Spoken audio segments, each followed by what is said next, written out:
pasang badan demi Norma Risma, Denny Sumargo beri peringatan. Nasib Rozi Zai Hakiki terancam. Denny Sumargo akhirnya angkat bicara usai kabar akan dilaporkan ke polisi oleh Rozi Zai Hakiki beredar luas. Diketahui Denny Sumargo akan dilaporkan oleh Rozi Zai Hakiki lantaran ia menerima Norma Risma untuk podcast di kanal YouTube-nya. Tak terima Norma Risma membongkar semua aibnya di kanal YouTube Denny Sumargo, Rozi Zai Hakiki pun mencari keadilan.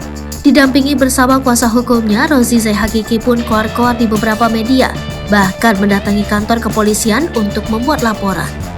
Mengetahui namanya akan dilaporkan oleh Rozi Zai Hakiki, Denny Sumargo pun angkat bicara. Dilansir dari kanal YouTube Insert Today, Sabtu 7 Januari 2023, Denny Sumargo meminta Rozi Zai Hakiki untuk tidak mengganggu Norma Risma lagi. Suami Olivia Alan itu lantas mempersilahkan Rozi Zai Hakiki melapor ke pihak berwajib jika perkataan Norma Risma di kanal YouTube-nya salah.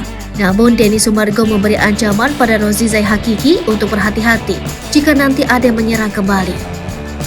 Berusaha menjadi penengah antara Rozi Zai Hakiki dan Norma Risma, Denny Sumargo memperkenankan jika pihak lelaki ingin klarifikasi pada kanal YouTube-nya.